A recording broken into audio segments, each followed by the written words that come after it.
Bonjour à tous, bienvenue pour ce nouvel épisode de Parlons Cash, le troisième du nom. On va parler cash encore une fois cette semaine. On commence tout de suite par une rubrique dont vous avez l'habitude. En l'occurrence, il s'agit de parler des marchés financiers et de voir quelles opportunités ils recèlent.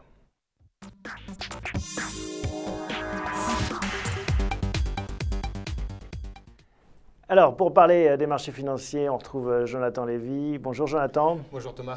Un mot sur ce qui a marqué ce mois de juin d'un point de vue financier, c'est l'intervention du patron de la Banque Centrale Européenne et avec lui ses petits camarades qui a décidé de prendre des mesures, le taureau par les cornes diront certains. Pourquoi la Banque Centrale se réveille ? Pourquoi est-ce que ce réveil ? Vous avez raison Thomas, c'est bien effectivement l'intervention de ce mois. C'est le D-Day, le Draghi Day en fait, qui a eu lieu donc le 5 juin et non pas le 6 juin comme on a pu l'entendre ici ou là. Pourquoi est-ce qu'elle est intervenue ? Pourquoi est-ce qu'elle est intervenue ? Parce qu'en fait, on a constaté, de mois en mois, que l'inflation était de plus en plus basse. Et ça, c'est un problème. Et ça, c'est un véritable problème en fait. Pourquoi c'est un problème voire la déflation. La déflation, c'est très mal, c'est vraiment un cancer économique et social. Quand il y a de la déflation, on l'a vu au Japon par exemple, les acteurs arrêtent de consommer. Les ménages ne consomment plus, les investissements ne se font plus, les entreprises ne veulent plus investir et donc la croissance stoppe et c'est un cercle vicieux en fait. C'est difficile d'en sortir. L'économie, c'est de l'argent qui circule, qui tourne et si on se dit qu'on paiera moins cher demain, on le garde sous son matelas ou ailleurs et donc on ne consomme plus, on n'investit plus et la machine s'arrête. Et effectivement, donc il y avait urgence à intervenir. Comment est-ce qu'ils ont fait pour enrayer ça ? Comment ils tentent de l'enrayer ? On n'en est pas encore à un enrayement définitif. On verra plus tard si ça aura un impact à la hauteur des attentes. Comment est-ce qu'ils tentent de l'enrayer ? Il y a 5 mesures, mais il y en a 2 mesures phares qui me permettent d'illustrer un petit peu ce qu'ils ont cherché à faire. La première mesure, c'est le taux de dépôt négatif. Vous savez qu'il y a à peu près 150 milliards qui sont déposés par les banques commerciales auprès de la Banque Centrale Européenne. Chaque jour, tous les soirs. Tous les soirs. Et le paradoxe, c'est qu'à l'inverse, il y a des banques plutôt dans le sud de l'Europe, en Espagne, en Italie, qui, elles, cherchent de l'argent. Donc il y a des banques plutôt dans le nord de l'Europe qui ont des excédents de liquidité, mais qui ne le prêtent pas aux autres banques qui en ont besoin pour prêter aux entreprises espagnoles, italiennes et françaises. L'argent ne circule plus. Donc en mettant un taux négatif, la BCE a cherché à contraindre les banques qui ont des excédents de liquidité à leur reprêter à l'économie réelle en fait. Oui, parce qu'en fait, sinon ils perdent de l'argent en allant le mettre à la Banque centrale. Ils perdent de l'argent, vaut mieux qu'ils le prêtent à d'autres acteurs qui en ont réellement besoin. Il y en a qui s'enrichissent en dormant, eux, ils s'appauvrissent en dormant. Donc il faut qu'ils le mettent dans l'économie réelle. Deuxième mesure donc. Deuxième mesure, c'est un prêt qui pourrait faire jusqu'à 400 milliards d'ici la fin de l'année. C'est un prêt à 4 ans dans des conditions favorables.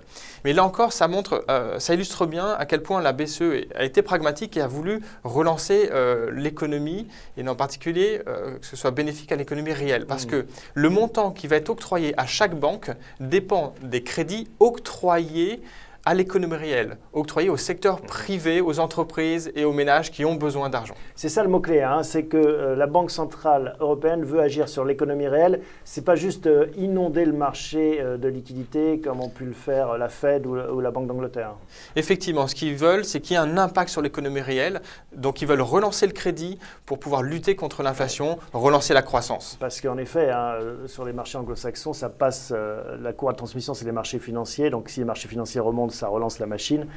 Ici, dans la vieille Europe, c'est plus une économie bancarisée, donc c'est par ce biais qu'il faut agir. Ça passe par les banques et c'est un petit peu différent de ce que la BCE avait fait il y a 2-3 ans. Alors pour autant, si on considère que ce sont des bonnes mesures pour l'économie, on n'a pas vu un saut de joie de la part des boursiers, on n'a pas vu non plus l'euro s'affaiblir, ce qui était aussi un deuxième effet qui se coule attendu. Oui, on n'a pas vu ça en fait parce qu'il faut bien avoir en tête que il faut avoir une vision dynamique en fait de ces politiques-là. Il ne faut pas avoir une vision statique de ces politiques. Ces mesures vont être mises en place sur toute l'année 2014 et 2015. À l'inverse, la Fed, puisque vous parliez du taux de change, euro contre dollar, il faut regarder aussi ce qui se passe de l'autre côté de l'Atlantique, du côté de la Fed, la Banque centrale américaine. La Fed, elle, est en train de retirer des liquidités du marché. Cette semaine, elle a encore retiré 10 milliards de dollars et elle va complètement arrêter d'ici octobre. Elle va probablement remonter les taux d'intérêt, on ne sait pas exactement quand, mais courant 2015, elle va remonter les taux. Donc d'un côté, on a la BCE qui est en train d'agir progressivement, graduellement faite sur toute l'année 2014. Elle ne fait que commencer à agir. Et de l'autre côté, la BCE arrête son action de politique. La Fed, donc c'est ce delta qui va faire qu'il y aura peut-être un réajustement. C'est ça votre pari? C'est ça notre pari, effectivement. Donc ce réajustement va avoir des impacts, des conséquences en fait. Quelles conséquences si on prend un peu les différentes convictions qui sont les vôtres à date? Alors, si on regarde les différents marchés, d'abord le marché d'échange. Notre conviction, c'est qu'il y aura in fine un impact important sur le taux de change. On pense que l'euro devrait se déprécier par rapport au dollar et devrait atteindre 1,20. On est à peu près à 1,36. Donc baisse de l'euro. Baisse de l'euro. Sur les taux d'intérêt, ça donne quoi? Sur les taux d'intérêt, il y a eu un impact qui avait été anticipé par les marchés. Donc les taux à court terme ont baissé. On est à 0,5% sur le 1 an, sur le marché interbancaire à 1 an. Si on regarde du côté de l'OAT 10 ans, on est à 1,67%.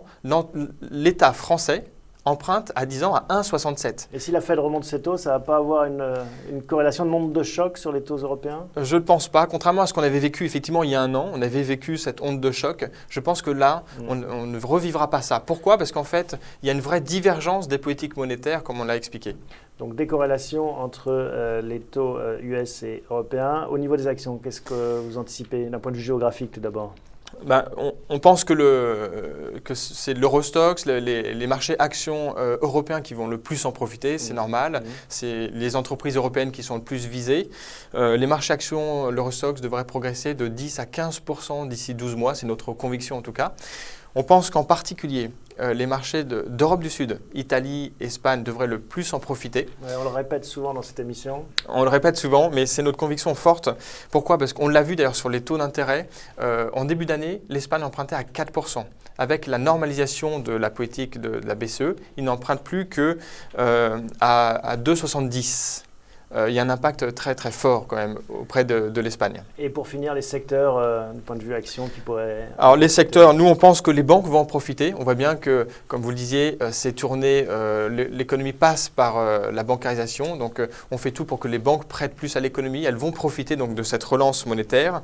Et puis, et surtout, les sociétés qui exportent, qui produisent en France, qui vendent dans la zone dollar. Je pense par exemple à Airbus, je pense notamment aussi à Schneider Electric, qui avait pâti en fait de la baisse du dollar, de la force de l'euro. À l'inverse, il devrait en profiter dans l'autre sens. C'est très clair. Merci beaucoup, Jonathan, pour ces explications. On se retrouve très bientôt pour Merci, Thomas. Pour la suite de l'émission, en tout cas. Et puis, à nouveau, Parlons Cash. On va passer tout de suite à notre rubrique Bon placement. Et on va accueillir pour ce faire Vincent Kutkovitz.